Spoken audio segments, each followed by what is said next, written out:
Okay. All right. So I want you to be crystal clear on something. When we're talking about basic med, we're specifically talking about basic med privileges. Okay.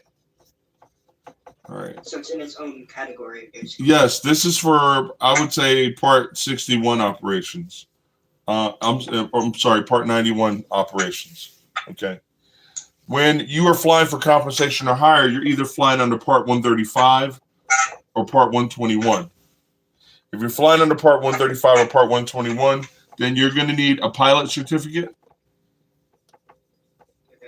and you're going to need a medical certificate, which is your first, second, or third class medical. Okay, there's no getting around that. If you are making money, you're gonna have to have these. But if you're just taking some friends up to Niagara Falls for the weekend, and you're all sharing in the cost of the cost of the aircraft rental and fuel expenses, the pro rata share, you're all sharing equally, then you can do that under Part 91, which is just kind of being you're kind of operating kind of like a private pilot. You're not operating for money. All right. I thought it was like you get your private, and then let's just say hypothetically you get your commercial with your private, then you can get paid, right? Yeah, but you need a medical certificate. That's the difference. That's the difference. You need a medical certificate. Gotcha. Okay, I see what you mean. Mm-hmm. So you can't, and that's why I'm dropping all this information, because you can't get that twisted. The examiner is gonna fail you for that area operations. You don't understand. You're flying either two ways. You're either going to get the FAA medical, right, and then you can fly for hire. And if you're not going to get the FAA medical, then you can fly under basic med, where you take that form to a doctor and they check off, this guy's blood pressure is good, this is good, his vision is good, and there's a whole list of other things that the doctor is looking at, and then you can operate an aircraft. All right. Yeah. Now. Yeah. You explained that really good. Well, I hope I did. That's my job. This is what you're paying me for. Now, there are medical conditions requiring one special issuance before operating under basic med. Okay. And we're going to run through those. All right. All right. I'm dropping that as well on your timeline. So you're going to have to make sure that you read through this. All right. So these are medical issues that require one special issuance before operating under basic med.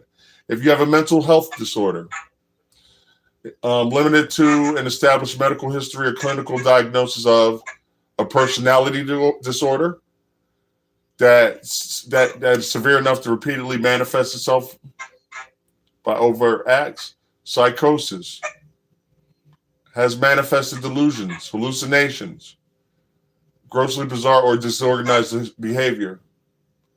All right. May reasonably be expected to manifest delusions, bipolar disorder, substance dependence within the previous 2 years. And we can go to 67307 to find out what those substance dependent issues that this falls under. All right. Disturbance of consciousness without satisfactory medical explanation of the cause. A transient loss of control of nervous system function without satisfactory medical explanation of the cause. A cardiovascular condition limited to a one-time special issuance for each diagnosis. Myocardial infarction. Coronary heart disease that has required treatment, like a cardiac valve replacement or a heart replacement. All right. You'll get a one-time issuance, and then you're probably going to have to go back to a doctor to get another one issued at some point. Okay.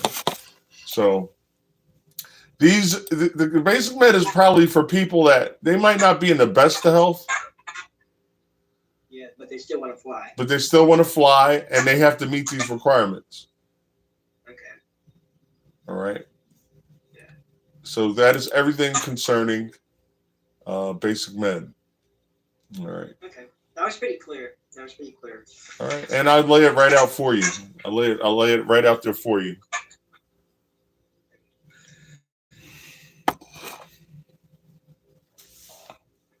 All right, let's go to the next item. We have PA 1 Bravo K1C. PA 1 Bravo K1C. Airworthiness directives and special airworthiness information bulletins. Okay, do you know what an airworthiness directive is?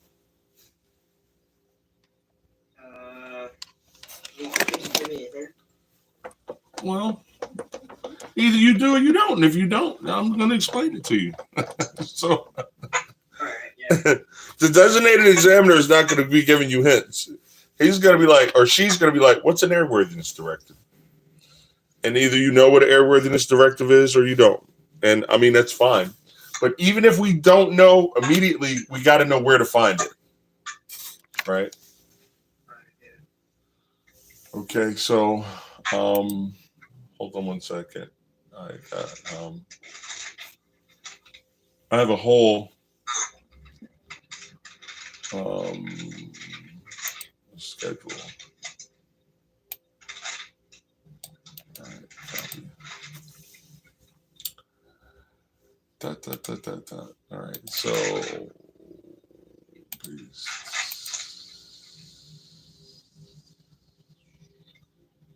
Schedule, project 2 for test 2.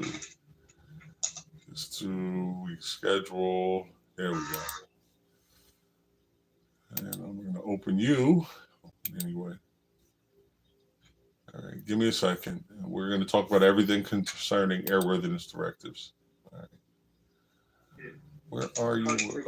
Where are you? And this is, unfortunately, we have to go. When I sign you off, I got to say that I covered all this stuff with you.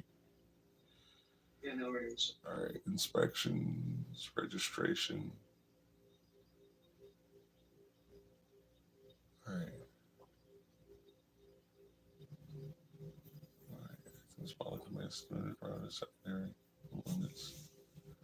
It's got to be in here with preventive maintenance and airworthiness directives. We'll take a look. See. All right. So while we're here, we're going to talk about preventative maintenance as well. All right. Or no, you know what? No, we're going to stay the course. All right. So, an airworthiness directive. All right. An airworthiness directive is like, let's say, what type of airplane are you flying now? Cessna. All right. So you're flying the Cessna 172, I assume? Yeah. Okay. So the Cessna Corporation is they track all the information that happens with their aircraft. Okay. So your Cessna 172. Let's say in the last 6 months, you've had private pilots and student pilots trying to land this airplane, and the nose gear collapses on contact with the runway. Okay. We don't know why. Maybe they're just landing hard, but and Cessna's tracking these, and they're saying, you know what? Every time these guys land, we've been having a lot of landing gear collapses.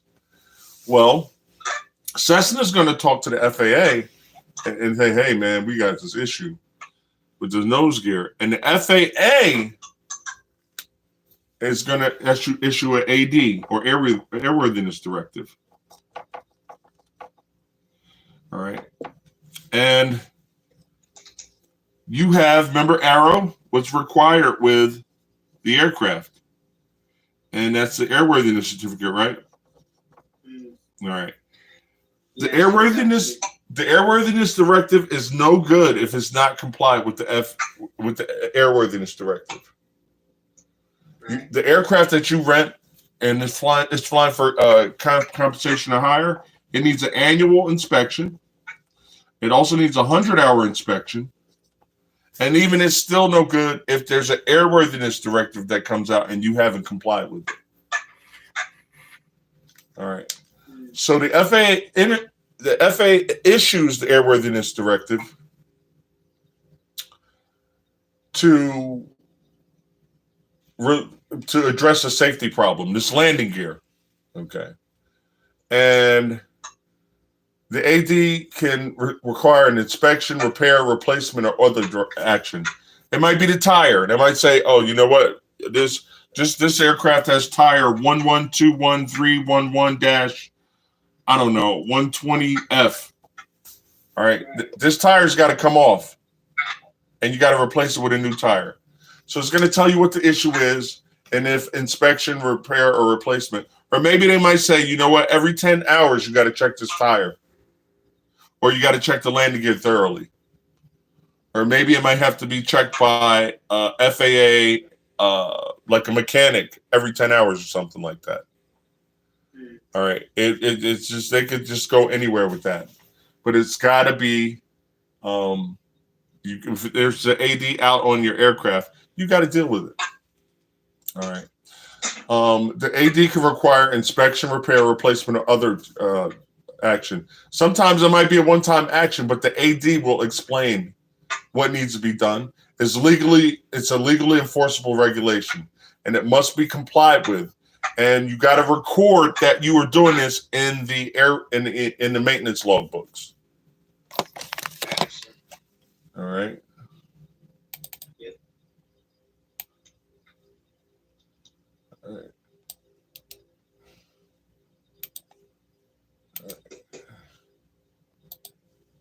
I'm dropping that on your timeline as well.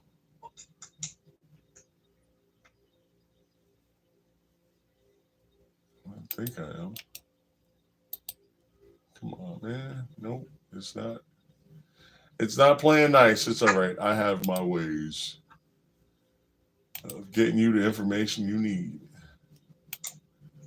All right, here it comes. I got it this time. All right. All right, so you should see the slide drop. And like I said, when you're by yourself and you're reviewing this material, it's not going to go away. All right. All right. All right. More in airworthiness directives. ADs of an emergency nature. Remember that 737 that could really climb and pitch really, really high? And they crashed a couple of them? The newest one. I forget what they call it. But it was a 737. And this 737 could literally like take off the runway, and that thing could pitch up really, really high. And then it was for mountainous areas. But for some reason, they were having some issues, and this thing was stalling and falling out of the sky a couple times. Yeah, it was the 2018 crash. Yep. So what the FAA will do is they will register, because there's two types of airworthiness directives. One airworthiness directive, it could be emergency nature. That would be this guy, that 2018. They actually grounded. They grounded them, and they said, "Look, man, until we figure this out, guess what? Ground them all." That was actually Boeing's fault. That wasn't the FAA.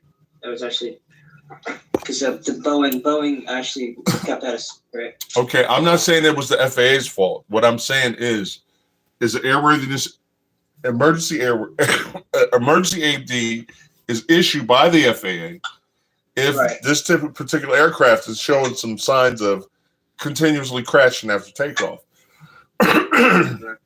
So you can have an emergency one, you can have emergency AD, and I'll just abbreviate this. And then you have ADs that are not that urgent. Like, you know what? The right wing light keeps burning out every 10 hours. Replace that bulb with this bulb. That's not an emergency, a bulb burning out. But planes falling out of the sky is definitely an issue that needs to be addressed emergency. So you would tell the designated examiner there's two types of airworthiness directives. All right, an emergency one, and then one not really requiring that much urgency. All right. All right, moving along here. All right. We talked about our basic med, and I just want to make sure that we hit everything we were supposed to hit. From taskbar. All right. Would I have to like undo my logbook or something like that? No. You don't have to do that. Yeah. Okay, so I want to just make sure K1C airworthiness directives and special airworthiness information bulletins is basically what we just talked about. All right. All right. So here's a situation that could possibly happen, right? An engine can explode on an airliner. Okay. We don't like it when engines explode on airliners. So I don't have the video here, but this is an issue where an AD might be issued to the air carrier, and it's basically gonna. If you look at any place, you go on YouTube and find out where AD was issued, and you could ask yourself questions: why was this airworthiness directive issued? You know, what do the airlines have to inspect? You'd have to inspect the thing or the issue that the AD is talking about. Sometimes they give you a certain amount of days to comply with it. And, you know, it could be engines affected, aircraft parts affected. All right. And then you may have to do another inspection every 30 days or something like that until they feel comfortable. So, just good stuff there. All right. And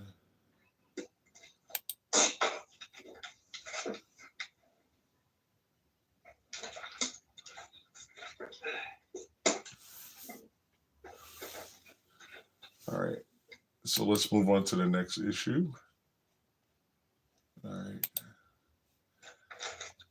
We're looking at Papa Alpha 1, Charlie Kilo 2. India, well, actually, that's India Charlie Kilo 2. India Charlie Kilo 2. Bang, bang.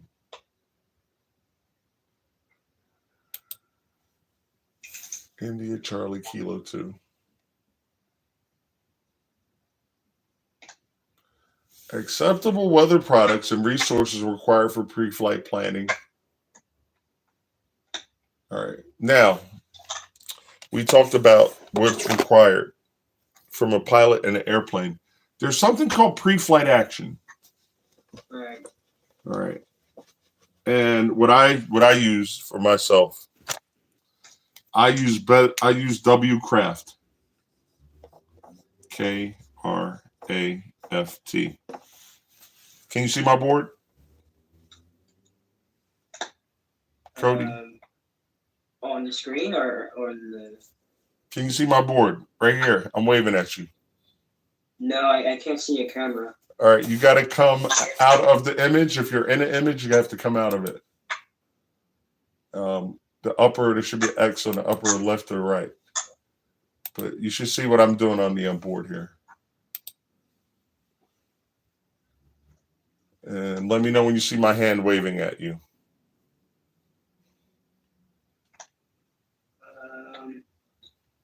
Share screen. No, you're not sharing screen. You're not sharing screen.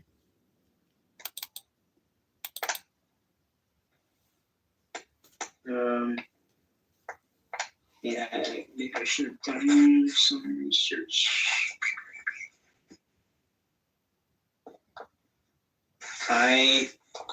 Okay. I can't see it. I don't know why. Okay, that's fine. All right. What I want you to write down is WKRAFT vertically. I want you to write a W under the WKRAFT.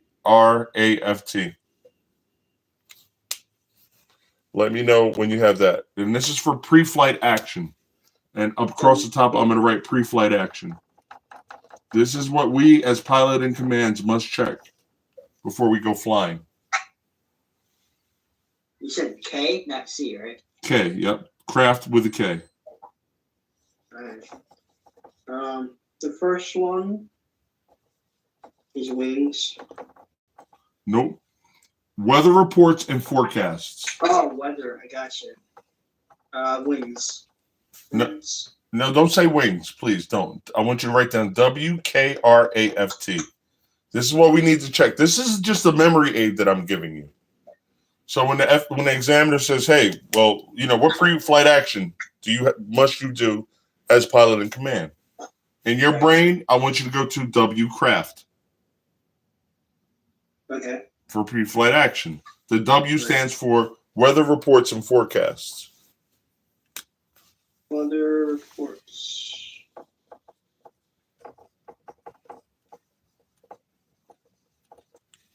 Okay. All right. The K stands for known air traffic control delays.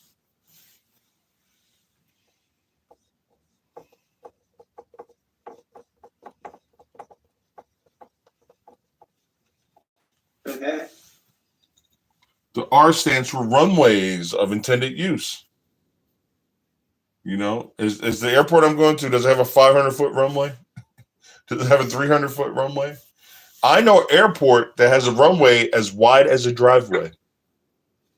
Oh, wow. It's a real runway, and it's about as wide as a driveway. And Gotcha. they used to use it for crosswind training. Boy, that was fun. All right. Alternate airports if the flight can't be completed. Alternate? Yeah, alternate airports. Because in the daytime, if I go from A to point B, how much extra fuel do I need in the daytime? You need 30 minutes. Very good, 30 minutes. And what about nighttime? 45. 45 minutes.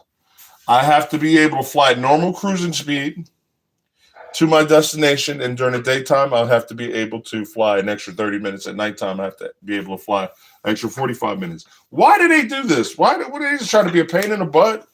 But I just like issuing regulations, my brother. It's for safety. It's all for safety. If you get to your airport and for whatever reason there's a plane splattered across the runway, you got an extra 30 minutes of fuel to make it to another airport. And if it's nighttime, you got an extra 45 minutes of fuel to go to another airport. So they don't just make these regulations because they want to be a pain in the butt. Things have happened in history. And they say, you know what? Maybe we should make these guys fly with extra fuel. Because Bob flew from this airport to this airport. He got to his airport and he only had 5 minutes of fuel. Bob would have lived if he had 30 minutes of fuel. That ain't good. Mm-hmm. So these regulations are not just to be a pain in the butt. They're not just to, because we just want to restrict you when you're flying. All right. But that ties into the next one, fuel. Your fuel required. Mm-hmm. All right.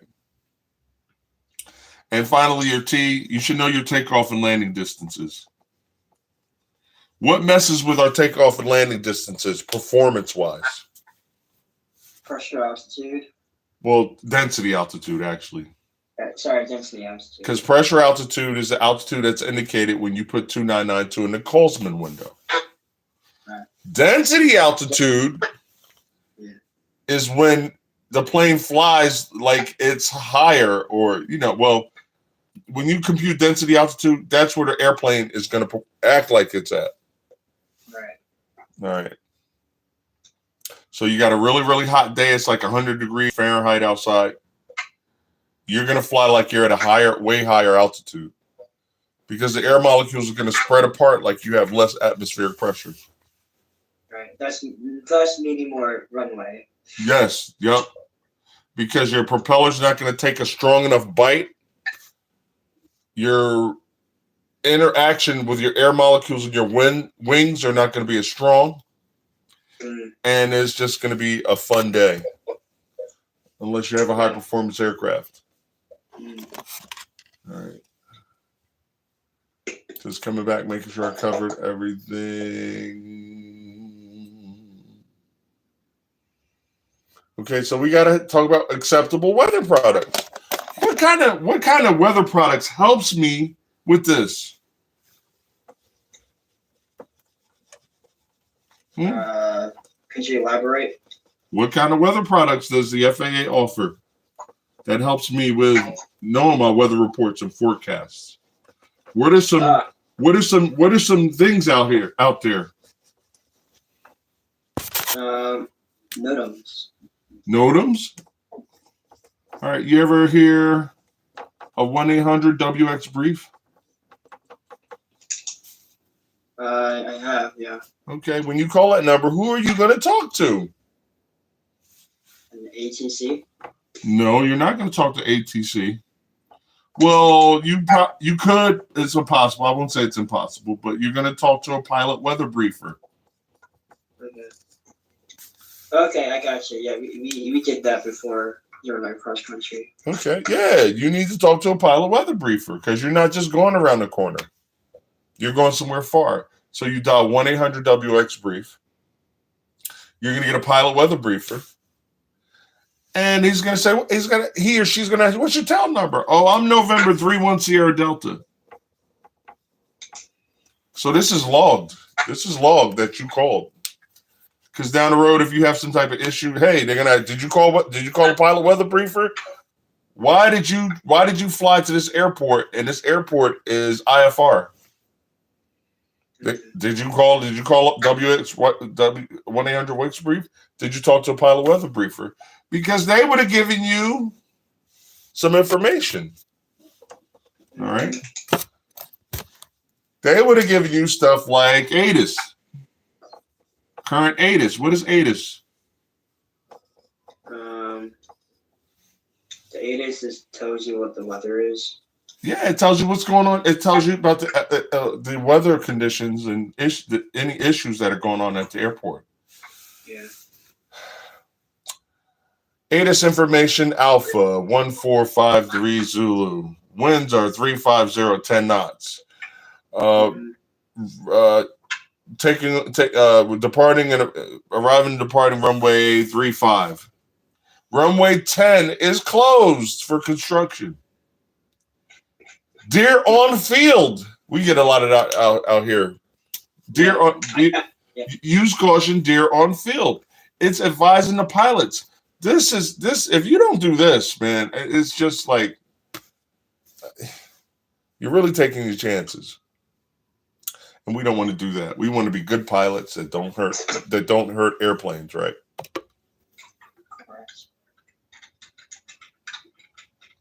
Or people. All right. So you're gonna talk to you're gonna want to call one. I would call them all the time, even if it's a local flight.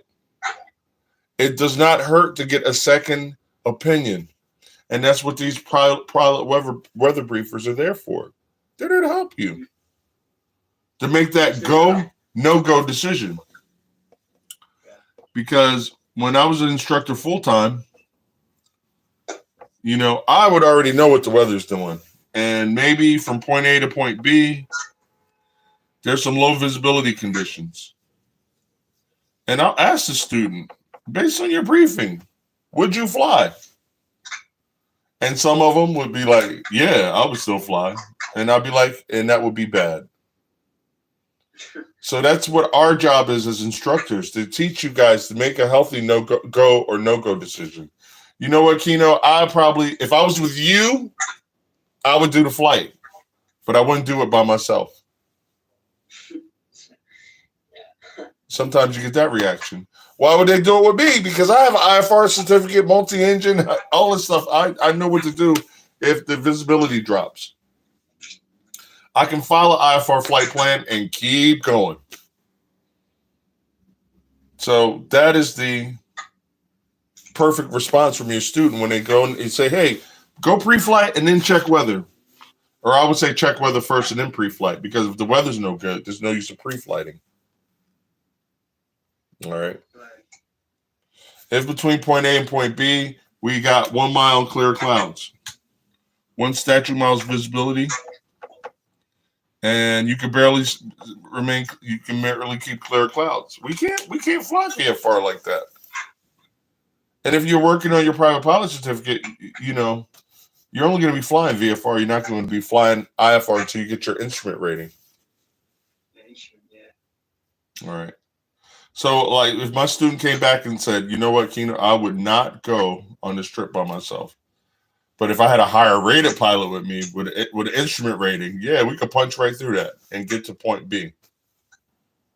All right, because what we want to do is keep you guys from that get there-itis. That's the hazardous attitude. If I don't know if they talk to you about that in ground school, but that's a hazard. I gotta get there, man.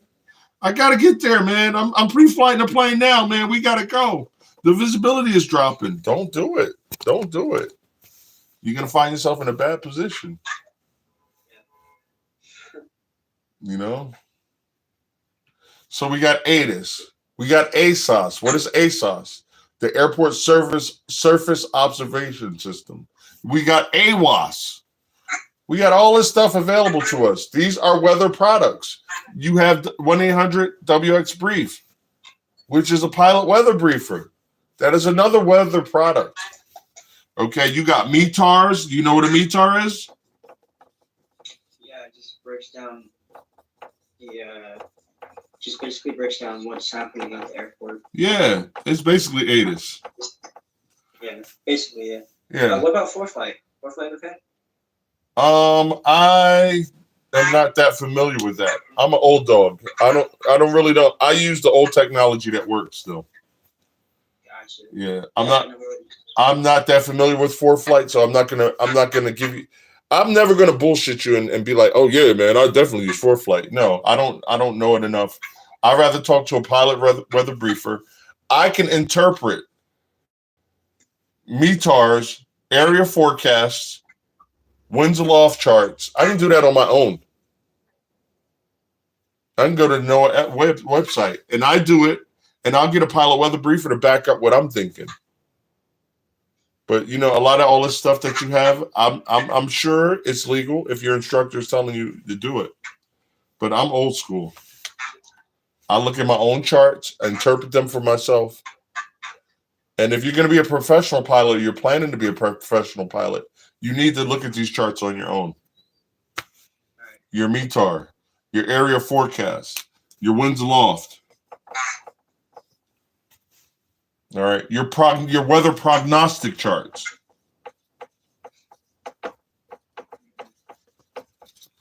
And it takes a while. It's hard. I'm not gonna lie to you, it's hard. When I first started looking at them, yeah, it's hard. The prognostic chart is telling you what's gonna happen for the next 12 to 24 hours. Low IFR conditions, icing, things of that nature. So these are the different weather products. And do you have the what is it? Weather. I'm going to try to. Like I said, I'm going to try to. Let me see what I have in my little arsenal. Yep. Aviation Weather Services. Look at you, man. You're getting a bonus deal. Okay.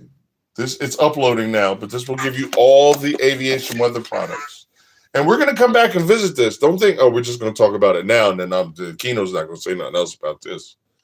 Yeah, I want you to dig into this book. I want you to look at the aviation weather products that are offered to you. They're there for you. They're free, bro. They're free. So these are the acceptable weather products and resources required for pre-flight planning. Current weather, VMC, which is visual meteorological conditions that we should expect, climate and hazardous conditions. Sometimes the air is not stable. Sometimes the winds are too strong. Sometimes the temperature is too high. Sometimes it's raining and we can't get the visibility we want. Sometimes the clouds are too low. Sometimes it's too much turbulence. Sometimes there's thunderstorms nearby. Sometimes there's icing, fog, mist, frost, and other obstructions of visibility like smoke and haze. Remember when Canada had those wildfires or whatever was going on and all that smoke, and it just got dark? A private pilot shouldn't be flying in those type of conditions. Yeah. And then if you're in a more advanced aircraft where you have your flight deck displays and digital weather readouts and stuff like that and aeronautical information, you need to be familiar with that, because we need to assess our risk management. When I get in a plane, I want to go from point A to point B. And I'm not trying to talk vulgar, but I don't want any bullshit. I don't want no bullshit. I'm like, look, I check the weather. I want to go from point A, and I want to land at point B. Period. And these weather products are the things that help you do that. You'll know if there's thunderstorms. You know if there's hurricanes or whatever's going on, or a blizzard coming, because you looked at the forecast. All right? All right. You can list now. I know. I'm aware of that. Ah. You know, I have to get a feel for you. I gotta see if my teaching technique is good for you, if you're receiving the information that I'm shooting out to you, and stuff like that, because that's important. Our student instructor of chemistry has to be good. Okay. Because if not, then you're gonna be spending money for nothing. And I wouldn't want you doing that because I don't like spending money for nothing. Mm-hmm. Okay. So